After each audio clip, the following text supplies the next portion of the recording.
Perhaps he did know. He certainly liked to have someone around to talk to about his work. He told her some things before he told me. He told her about his big idea. Could he have been such a fool? Only answer. Tried every other solution, doesn't work. I'm going to build 150 low-rise walk-ups for families with young children and then 600 units for the rest in twin skyscrapers. What do you think? I don't mean 11 stories or 18 or 24. I mean 50 stories, Sheila. The highest residential buildings in Europe. What do you think? I mean, of course, there'll be endless objections, there'll be endless problems, but I'm going to do it, Sheila, because in the end, it's not art.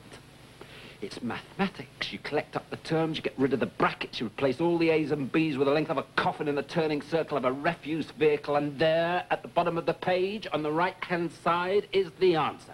150 low-rise walk-ups and 2 shocking great skyscrapers. I feel dizzy just thinking about them, Sheila. When the cloud is low, they'll be above it. When it's clear, you'll be able to see the whole length of the North Downs from Hampshire into Kent. There'll be a hazard to aircraft, Sheila. Half of South London will be in their rain shadow. They'll affect the whole climate. What do you think? I'm joking, Sheila, I'm joking.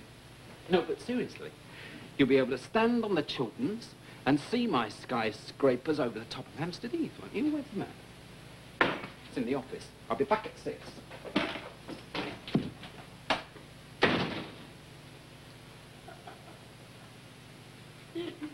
Sheila, my love, I have poured you a small glass of the whiskey you gave me for Christmas.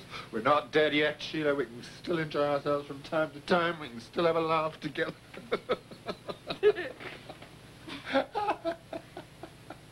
Why is it so funny?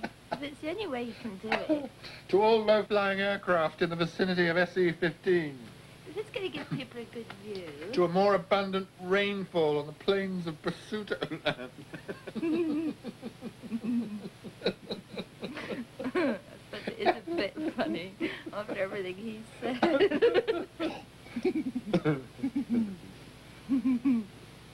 To bed, then, my love.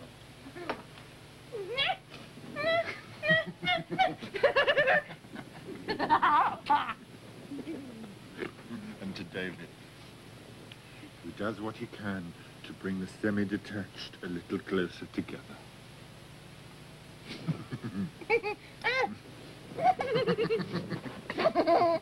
It's only the evening paper. I thought you ought to see it then. Where did they get the story? That's what I want to know. Residents in southeast London spoke out today against plans to build New York-style skyscrapers as part of a local council redevelopment. Plans? What plans? I haven't done the outline proposals yet. You're the only one I've told. No one has consulted us, said old-age pensioner Mr. William Pavey. Of course no one's consulted them. There's nothing to consult them about yet. There are fears that they could be a hazard to aircraft and could even affect South London's weather. Oh, my God. You told Sheila. Told Sheila? She'll have to go, David. But she can't have picked up the phone and rung the newspaper. No, it would have been Colin who told the newspapers. Well, picked up the phone? Talk to someone somewhere. It's his profession. And then he's jealous of you. He's always been jealous of you. She colludes with him. She buys him off by feeding him amusing little tidbits about you and me. She sells us to him. I know how they work, those two. She'll destroy you, David. She'll destroy us both. You'll have to tell her now, while that paper is still in your hand. It's me. Sorry. I've got the children. We've got bags and cases. Oh, Jane. I've left. Bring the children in then, Sheila. I'll get the bag. They looked like 2 little refugees. All white faces and wide eyes. They cheered up, though. They watched television.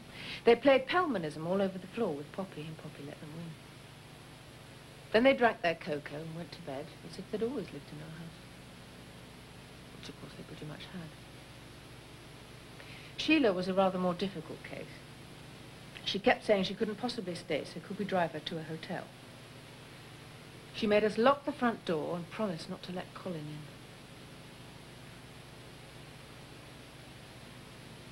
She couldn't eat. Then after we'd washed up and put everything away, she suddenly felt all weak and dizzy with hunger. She cried a bit. She also laughed a bit. She kept saying it seemed so normal sitting at our kitchen table. Which, of course, it was. And she couldn't stop saying how awful she felt about letting David down. The phone went, and as soon as he said he was from the newspapers, I knew what had happened. It's like one of those dreams where you just suddenly know this awful thing has gone wrong. He asked to speak to you. I said you were out all afternoon, so he said, could I help? Because they'd read this report that you were designing 2 skyscrapers in the path of aircraft coming into London Airport. It's not important, Sheila. It won't make any difference. It's all my fault for saying anything at all. Well, I just panicked. I put the phone down. It rang again. I picked it up again. It was the same man, so I just put it down again without saying anything. I suppose that must have made it seem worse. But I couldn't think what to do. All I could think was, this is Colin. Colin did this to me. Skyscrapers? That was a joke, too, calling them skyscrapers. When he came in last night, I didn't say anything. But I could see from the way he looked at me, he knew I'd found out. I felt as if I had a mouthful of scalding coffee going down my throat. I've been sitting here all day today thinking about it. I'm not going to let him take this away from me. I won't. So then I went back to get his dinner, and I took the remains of yesterday's stew out of the fridge, and I could see him sitting there at the table looking at me, and I could smell the stew, and it was cold and brown, all cold and brown. And I suppose I threw it at him because I was shaking and sobbing, and there was this foul brown stuff all over everything. She went to bed eventually. Okay, anything you want, you just call us, right? Bye-bye. David and I stayed up for another hour or so talking about it. Or not talking about it. We'd started to feel uneasy about Colin by this time.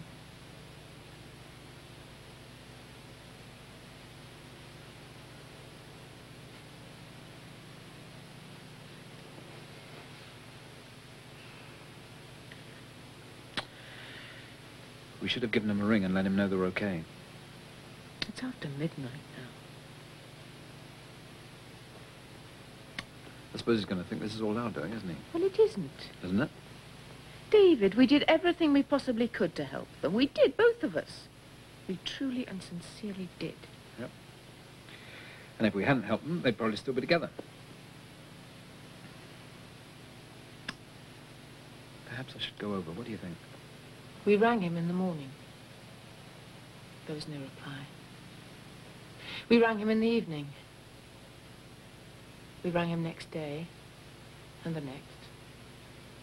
Then his office rang us. He hadn't been in all week. He vanished. So in the end, I went to look for him. I didn't say anything to Sheila. I just took their spare key out of the tin in the refrigerator and went across the road. It was a kind of brown twilight inside their house. The curtains were still drawn, but they'd been drawn all week. There were children's toys underfoot and overturned cardboard boxes. I opened the living room door,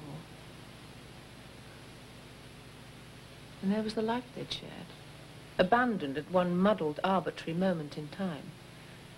Clothes waiting to be mended, more toys, open newspapers, 2 unwashed nursery mugs. Everything gone cold and still. I opened the kitchen door. I can feel even now that sudden wave of cold spreading up from my stomach, shrinking the skin on my face and the scalp over my head. Because there it was. The unmistakable stench of putrefying flesh.